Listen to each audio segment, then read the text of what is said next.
Hello, I'm Beth Joey and welcome back to my YouTube channel.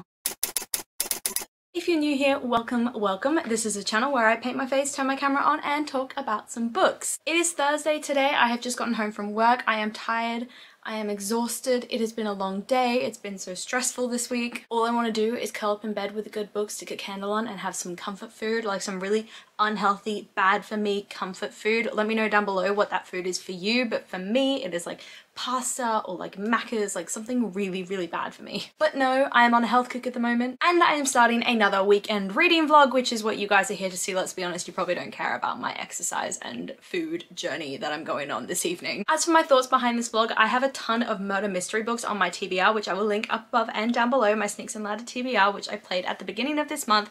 So I figured let's do a murder mysteries in May weekend vlog. For a quick reminder, the murder mysteries we are going to be covering is The Guest List by Lucy Foley, Once There Were Wolves by Charlotte McConaghy, A Quiet Life in the Country by T.E. Kinsey, and A Perilous Undertaking by Deanna Raybourn, which is the second book in the Veronica Speedwell Mysteries series. So that's a very quick way of saying what my plans are for this vlog. As for what I'm reading right now out of those four, I started yesterday evening, sorry, The Guest List by Lucy Foley, and I will say I'm enjoying it so far. For a brief bio on what this is about, there are a number of guests who have gone to a remote island to attend the wedding of Jules and Will. The story is told through multiple perspectives of each of the characters who are sort of this main wedding party, and as you usually do in thrillers, you get hints into their lives and their secrets, with a second timeline thrown in that very much begins from the moment the body is found. Of course, it's a very isolated setting. All of the characters have secrets and mysteries. My library once again gave me like the massive text version, so I am 181 pages into the book and I think it's about 426 pages long in total. I'm just under halfway through and I am kind of enjoying it, though I will admit it is lagging a bit for me at the moment. There's a lot of like dropping hints to people's previous secret lives, but it takes them a really long time with each of the characters before you actually get to find out what those secrets are. And at the point I'm at, I still only know like one character's backstory. In the very first chapter though, the atmosphere of the whole book is established so quickly. It is creepy, it is eerie. A lot of the perspectives of all the different characters feel very diary entry style. They're very conversational but also very reflective and philosophical at the same time, so it does feel like you're reading someone's diary. And then when you get to the chapters where it's telling the present day events of the body being found, it's sort of like this third party Big Brother view of everything, and it makes it feel completely spooky and thriller-y because it's like everybody's being watched and this narrator, no one, like, you don't know who this narrator is. The opening chapters, I will say, did really position each of the characters well, but I think it fell into that stereotype of like labeling each of the characters, in that one, it literally labeled them like the wedding planner, the bride, the groomsman, the friend, but then they also fell into the sort of stereotypes. So there's like the cynical one, the perfectionist, the guy who seems perfect but has a ton of secrets, like all that sort of thing, the jealous ones. Jealousy seems to be a main plot point that ties all of the characters together in this book. I think everybody's jealous of everybody else's relationships with other people. It's just like an ode to that famous line of the grass always being greener on the other side. But yeah, I am enjoying this book so far. It is lagging a little bit for me, so I'm hoping it sort of starts to pick up and that the two timelines kind of merge together soon so that I can sort of go through the uncovering of who this killer is and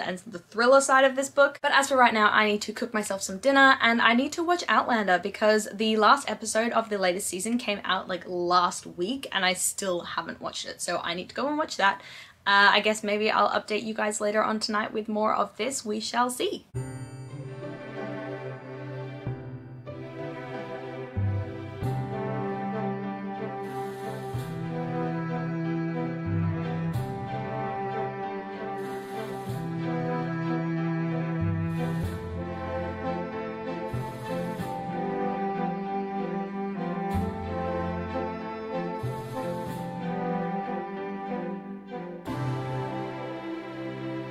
Hey guys, it is Friday. I've just finished work for the day and excuse the sunnies, I'm just about to go to the pub with Ben because it is a beautiful sunny day outside. We're sort of having this 11-day heat wave, I think it is, in England at the moment, so make the most of it, go out on the river and have a drink. But before I go, I just wanted to give you guys a quick update on my reading, and I have just finished The Guest List by Lucy Foley, which I am only going to give 1 star, which was kind of a disappointment for me because I was really looking forward to this one. But it honestly didn't feel like much happened in the book until the last 50 or so pages when things started to really kick off. Everything that happened prior to that just felt a lot of, you know, day in the life of this really dramatic unconventional group of friends that are probably the worst friends ever. I think it was really predictable in some ways, in that the identity of the person who was getting killed at the end of the book was quite clear to me from the very beginning.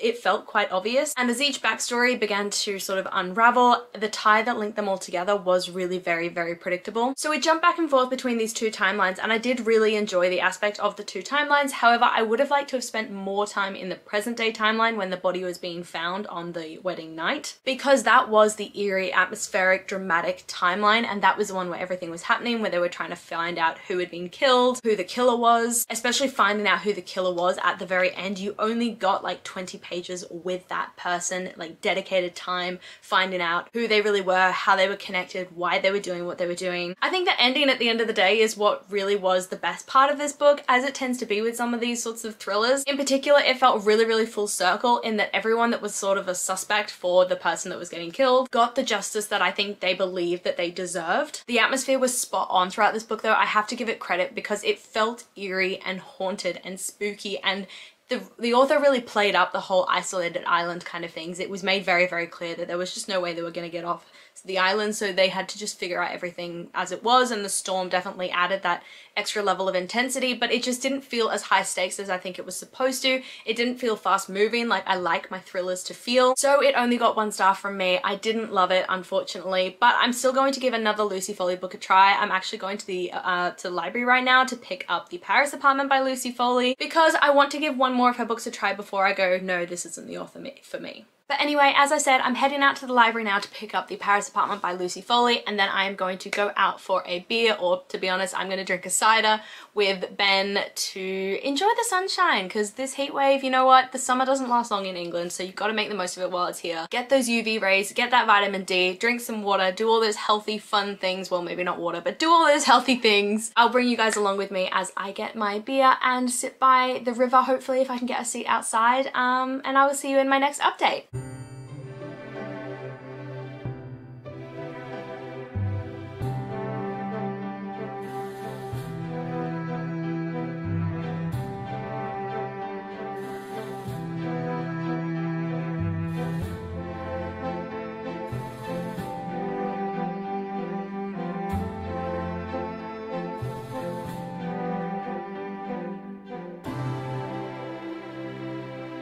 It is Saturday morning. I woke up at 6 AM this morning to go and do my usual gym thing, because I'm trying to get into a bit of a gym routine, but I then got back from the gym and immediately fell asleep because I was so exhausted. I went for like a half-an-hour run on the elliptical, which was great. I felt great afterwards, but then I got home and I was just like, oh, I've been getting up at 6 AM for like a week now. I'm so tired. I just want to go to bed.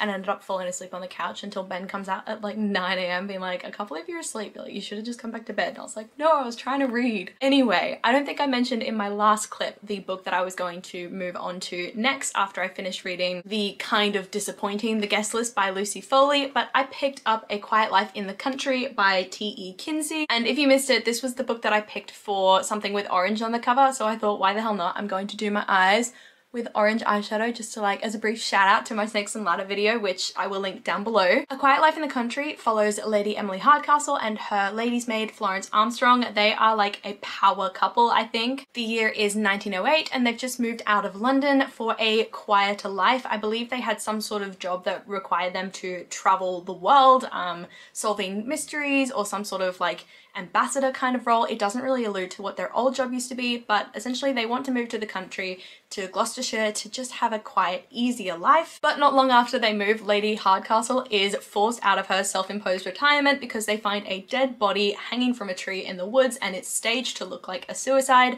But there are various aspects of it that make it clear that it is actually a murder. It's made clear from the very beginning of the book that the police don't really care to spend any amount of time solving this murder. They put someone in jail based on like one fight that the guy had with the victim in a pub. So Lady Hardcastle sets out to solve the crime herself. But the really interesting thing about this book is that it's actually told from Flo's perspective and not from Lady Hardcastle. So you get to see the truthful like underbelly of all these families, like these noble families who have these big estates, because obviously you're scene, the servants talking to each other and revealing the truth about their financial situation and their relationships and all the drama, rather than, you know, the sort of pretty gussied up sort of view that you'd get if you were reading it from Lady Hardcastle's perspective. As you can probably already tell, I am loving this book. I'm about halfway through it at the moment, and it's just a baby short book, but it picked up so quickly. The murder, I think, happened in the first 20-30 pages of the book, so it really throws you into it. And I am completely obsessed with the relationship between Lady Hardcastle and Flo. They clearly have a bond from all their time traveling the world together. They're so witty.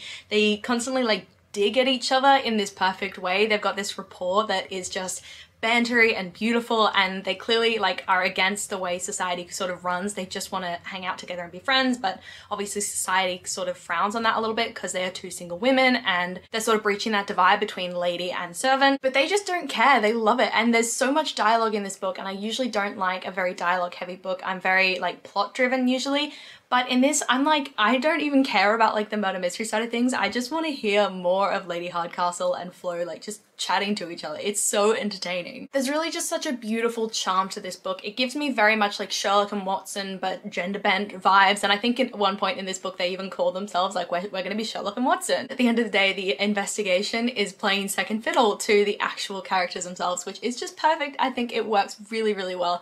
So yeah, anyway, I'm halfway through this book. I'm absolutely loving it. If I had to predict right now what it's gonna be, I'd say it's probably gonna be a 5-star read for me. I have already looked up on the library like the rest of this series and put my reservations in because I am so excited to get to the rest of the series. If they're all short, I might do like a dedicated Lady Hardcastle vlog where I read the rest of the series, so let me know down below if that is something that you would be interested in, because I am definitely interested in binging this series, and I'm kind of annoyed that I don't have the rest of the books and I can't just like jump straight into them. As for my plans for today, I'm pretty much just going to be reading. I did all of this makeup for the pure purpose of having orange on my face to reference my old Snakes and Ladder video where I picked this book. I'm literally not planning on like going out and doing anything today. I might just go and sit and read in the sun and just enjoy the sunshine and have a relaxing weekend, because after getting into working out again, I've done it for a week straight now and I am exhausted. And I know that sounds like super lazy to say, but like, if you haven't exercised in a really long time and then you get up at 6 AM every morning to do a half-an-hour run on the elliptical, by the end of the week you get really tired. I will see you in a bit, probably looking exactly the same, if not a little bit more tired, once I finish this book, and then I'm going to jump into my next one, which I'm thinking at the moment is going to be Once There Were Wolves by Charlotte McConaghy, because this is another baby short book and I'm just in the mood to smash out a ton of books today. If this weekend reading vlog ends up being really successful and I get like midway through Sunday and I finish the other 2 books that are on this list, which the other one is A Perilous Undertaking by Deanna Raybourn, then I actually just picked up The Paris Apartment by Lucy Foley from the library, and I might just kind of tack that one onto this vlog and we might get a sneak peek on what my thoughts are on that one. Anyway, I am rambling. I am sorry. I don't want this video to be super long, so I will see you guys in a little bit.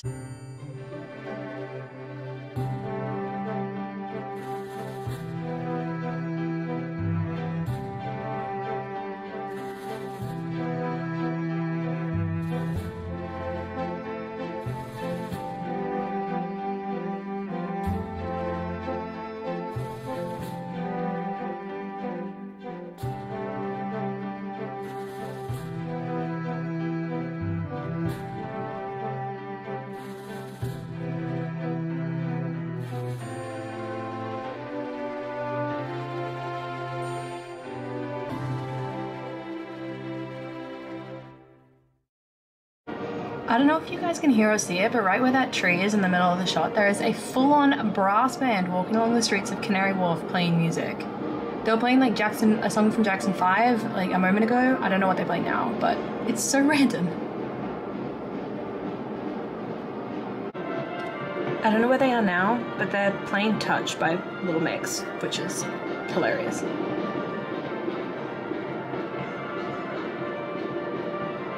Oh, they're over there.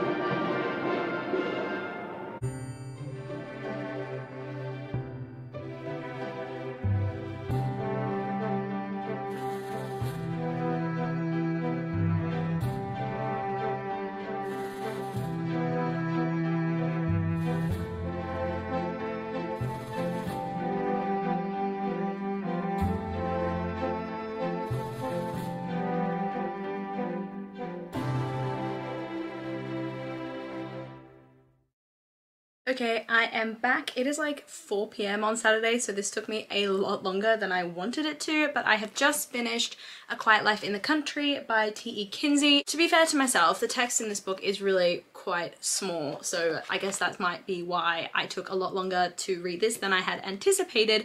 But at the end of the day, I gave this book 4 stars, which I know is less than I originally said, but let me explain why. First off, we're going to take it back to right where I left off in my last update. At that point, I had just met the inspector, and originally I thought he was really classist, and I thought maybe I was being judgy, like I didn't know much about him, but from what I did know about him, he was pushing off a case that was of just like a regular working class man being murdered, strung up, hung in a tree, everything like that, completely horrific. But then when it came to a murder that happened in a lady's house, he all of a sudden was interviewing all the suspects, he was going really, really intense into it, he was doing everything he could to solve it. So my initial impression of this inspector was, okay, he's really classist, he's really horrible, I don't like him. But I kind of realized later on down the line that I had been a little bit judgy. He wasn't actually classist or anything like that. If anything, he was the complete opposite. He was actually really open, and the whole reasoning for why that first case was kind of being put to the side made complete sense. It was very justifiable reasoning, so I forgave him, and I began to realize this is literally a gender-bent Sherlock Holmes in so many ways. One being they constantly reference famous lines from Sherlock Holmes, saying things like the game is afoot and that sort of thing. Like that is probably the most famous Sherlock Holmes line, so I love that that was brought in here. Like they even had obviously the inspector, who's the sort of other person in Sherlock Holmes as well. There's an inspector from I think Scotland Yard, and then the very like Sherlock Holmes and Watson sort of vibe between Lady Hardcastle and her lady's maid Florence.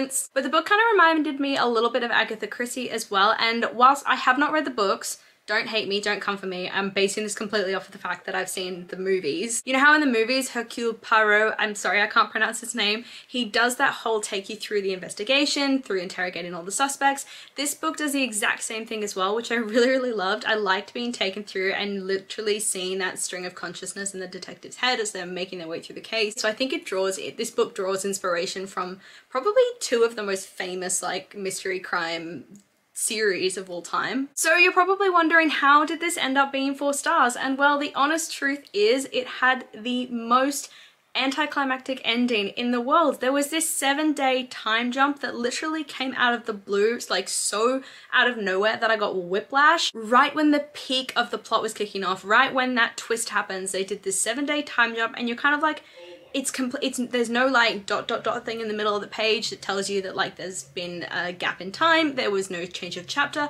I was actually flicking my pages being like, does my book not have the page, like is there pages missing? But it was just this random 7-day time jump, and I didn't like that. I didn't like how the ending was so incredibly anticlimactic. It could have been built up so much more than it was. So unfortunately, even though it was only in like the last 10-20 pages, it massively ruined what I think is one of the most important parts of the mystery novel, that big twist at the end. So that's why this one took a hit, and it's only getting 4 stars from me. But I still love the book. I'm definitely going to continue with the series. This is going onto my series tracker, which is just so bad. I've got so many first books in a series on there. Maybe I'll do a video summarizing all the first books in a series where I need to read the rest. Let me know down below if you want to see something like that. But yeah, anyway, I finished this book. I did enjoy it, but it's 4 stars for me. Now, I know I said in a previous clip that I am in a finishing book kind of mood today, and so I was going to pick up Once There Were Wolves by Charlotte McConaghy because it is quite short and I thought I could start and finish it in the day. But I'm actually really, really loving being this sort of historical mystery crime sort of moment that I'm in at the moment. So I think I'm actually going to change my mind on this front and go with A Perilous Undertaking by Deanna Raybourn, which is the 2nd book in the Veronica Speedwell Mysteries series. This is also a historical crime novel, actually not set that far out from A Quiet Life in the Country. This one is 1887, Quiet Life in the Country is 1908. So it's only about 30 years or so difference. Similarly to Lady Hardcastle, Veronica Speedwell is also sort of the fighting against social norms kind of woman. She has her sidekick as well, except this time it is a man named Stoker, and I believe they're both sort of scientists in their own ways. Anyway, I remember really, really enjoying the first book, and so I'm excited to get stuck into the second one and find out what sort of mystery or crime we're following this time. I know where it left off last time was just this completely unbelievable plot and hook and everything like that, so I wonder how much that's going to play into this one, because I kind of hope it doesn't, because I didn't love that ending. But for a quick bio on this one, it follows a completely different mystery to the first book. This one is following a woman named Lady Sundridge, who begs Veronica Speedwell to take on an impossible task, saving society art patron Miles Ramforth from execution. So I guess Miles Ramforth has been accused of a murder and Lady Sundridge wants Veronica to find the real killer. But as always, Lady Sundridge will also have mysteries tied to her as well that Veronica has to uncover too. And also these books tend to follow the sort of high society in England, so I'm looking forward to seeing more of that and enjoying the sort of historical mystery side of things. And yeah, I'll update you when I've read a little bit more.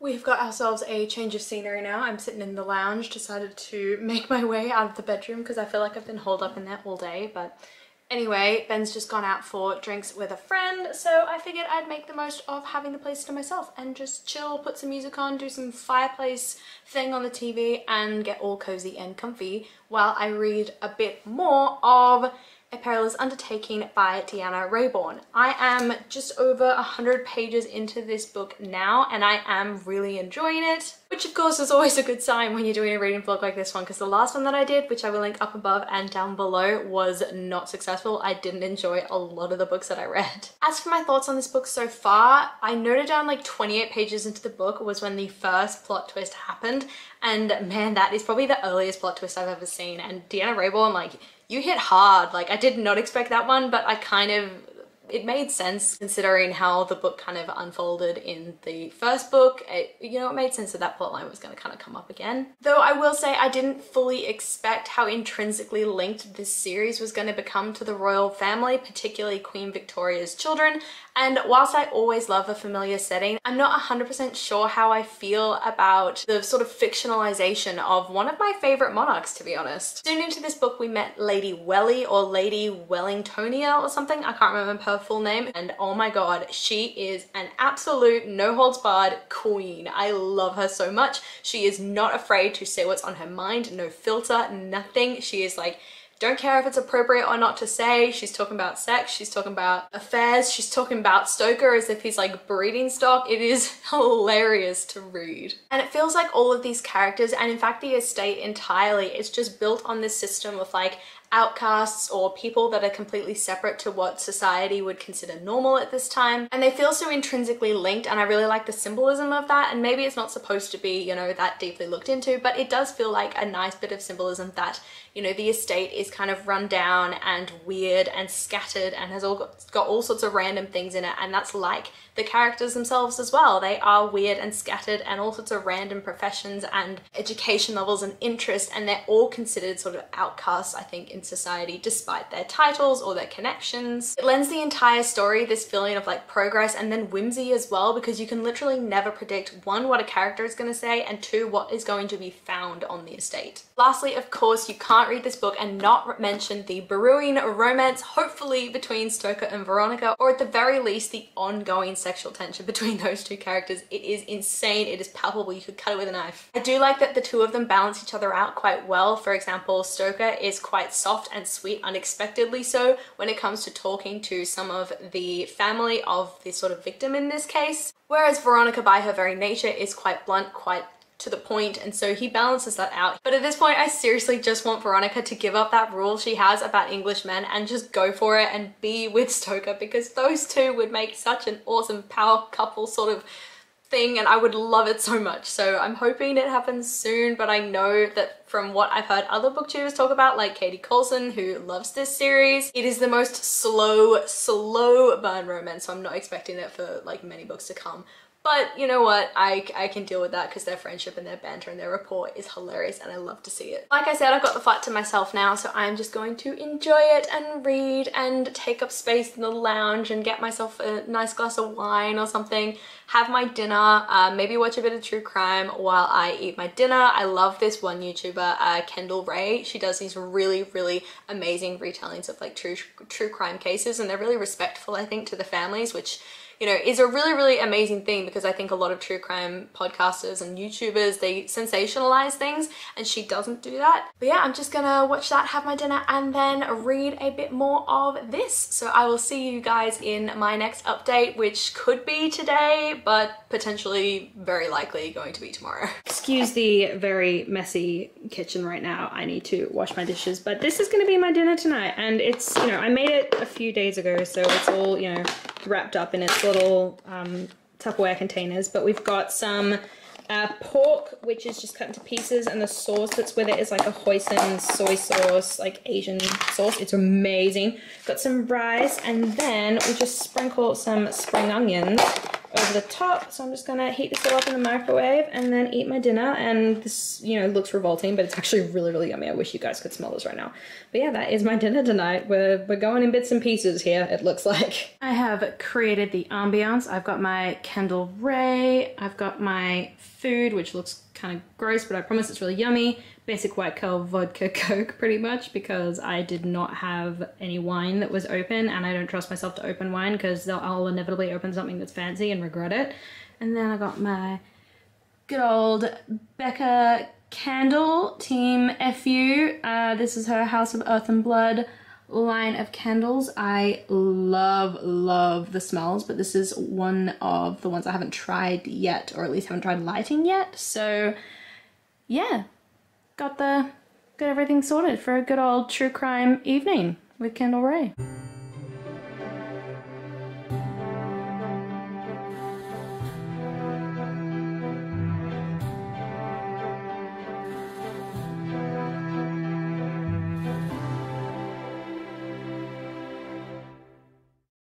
It is 2:20 p.m. on Sunday, and I have been procrastinating because I have not been doing as much of the reading as I wanted to, and so for some reason that just sends me into that funk that I go, oh screw it, I'm just gonna do whatever else. So I just did my makeup today for no reason, because I'm not going anywhere today. I just thought I'd do it. But hey, I kind of like it. I kind of like the pink, and Ben came in, told me it looks like festival makeup, which is lovely to hear, but completely out of like the sort of thing that I would usually try and do, because I don't like festivals. I don't go to festivals. Maybe that makes me boring, but hey, I'm taking the compliment. I'm assuming that means it looks kind of cool, so why not? As for what I've been up to in the last like 24 hours or so since I last updated you, it has been fairly unsuccessful in terms of what I was trying to get done. I got to yesterday afternoon. I really wanted to make a decent dent in a Perilous Undertaking before I went to bed, but then Ben received a message from one of our friends who lives in the same building as us, and he wanted to go to the pub, so we went to the pub, and then we ended up staying out, having drinks, you know, chatting, everything like that. Didn't get to bed till 2 o'clock in the morning. Needless to say, not much reading got done on Saturday night, so I've dedicated this morning and this early afternoon to finishing The Perilous Undertaking by Deanna Raybourn, and I'm glad to say that I have finished it now, and I'm not sure how to feel about this book. On one side, I really love the charm of this book. I love the relationship between Veronica and Stoker, and I love the fact that both of them are so strongly fighting against the social norms of the 1800s, because at the end of the day, they are sort of like at the pinnacle of high society, despite the fact that they're massive outcasts. So that's all the things I sort of like about this book. But then on the other side, it's happened again in this series where they've come to a conclusion about who the murderer is, but not taking you at all through how they got there. I like a good string of events mystery where they take you through each suspect, and they take you through how they got to each suspect and how they eventually get to the true murderer and the true victim and culprit and everything like that. But this particular book, it took you so long through the ending of the book going, it's this person. Veronica and Stoker were like, yeah, it's this person, we're 100% sure, and they put them in the spot where they like basically catch the person red-handed, and they're like, yep, it's that person.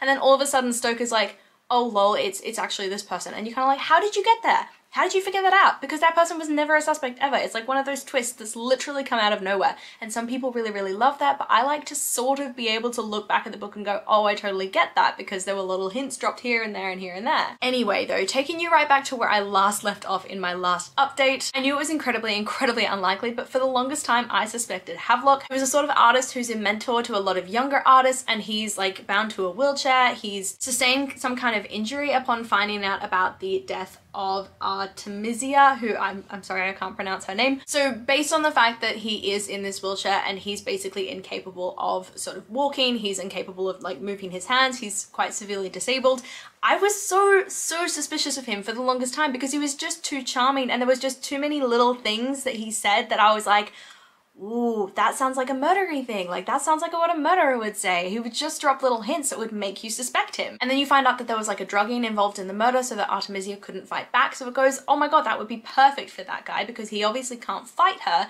but if he drugged her, then he could probably kill her pretty easily. Related to that sort of historical setting, I both loved and hated the fact that Deanna Raybourn was really authentic in terms of the sexism that she discussed in this book and how openly she discussed it, because obviously in the 1880s, women were seen a very particular kind of way, and so that had to be incorporated into this book, otherwise it's not authentic. But I still hated reading it because there are so many moments where people like completely disregard Veronica, underestimate her just because she's a woman and they don't believe her capable. And it happens with Stoker too, who I consider quite progressive. He completely underestimates her multiple times because she's a woman. And then lastly, obviously I have to mention the relationship between Veronica and Stoker, this sort of very, very slow burn romance that is going on between those two. It had a couple of moments of progression in that relationship throughout this book that I really, really loved, and it was clear that Deanna Raybourn knows how to drip feed those moments in to keep the reader coming back and looking for the next one, and then completely breaking your heart when they stop, you know, abruptly, or she just completely rips it away. Like, it's just these sweet little moments of jealousy and unexpected kisses and all these sorts of things, and it's just, oh, it kills me, and it's like torture because I want to see these two get together. And part of the reason why I'm continuing on with this series is because I love their relationship and how they interact with each other. But anyway, I think having talked about it with you guys a little bit and going through the cycle of thoughts in my head, I'm going to give this book 3 stars because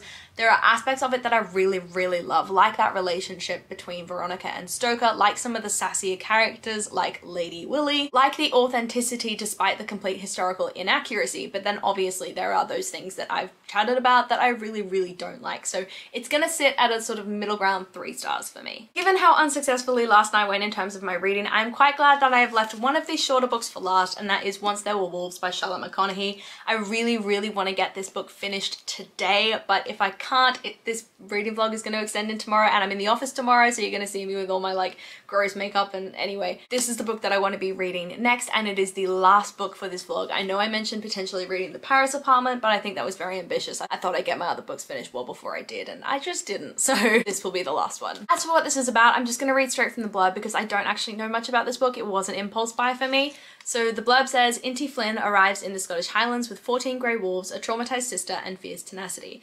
As a biologist, she knows that animals are the best hope for rewilding the ruined landscape, and she cares little for local opposition. As a sister, she hopes the remote project will offer her twin, Aggie, a chance to heal from the events that drove them both out of Alaska. But violence dogs their footsteps, and one night Inti stumbles over the body of a farmer. Unable to accept that her wolves could be responsible, she makes a reckless decision to protect them. But if the wolves didn't make the kill, then who did? And can she trust the man she is beginning to love when he becomes the main suspect? Propulsive and unforgettable, Once There Were Wolves is the spellbinding story of a woman desperate to save her family, the wild animals, and the natural world that she loves. So it's a murder mystery, I guess, with a very sort of heavy environmentalist subplot going on throughout as she's trying to save her wolves from being blamed for the death of this farmer. So I am intrigued. It's obviously set in the Scottish Highlands, which is just a recipe for success for me because I'm absolutely obsessed with Scotland and the Scottish Highlands. So if they do that right, then I am going to love this book. If they set that atmosphere right, then I'm gonna love this. But yeah, we shall see. I will give you guys an update later on. As for right now, I should probably start packing because I'm moving at the end of May, beginning of June, and I have not started packing at all. For reference, today is the 15th of May, so it's the middle of May and I haven't started packing, and I have a lot to do. Like, my books are gonna take up so many boxes on their own. So I might see if I can try and find an audiobook of this so that I can listen to it while I get some packing done.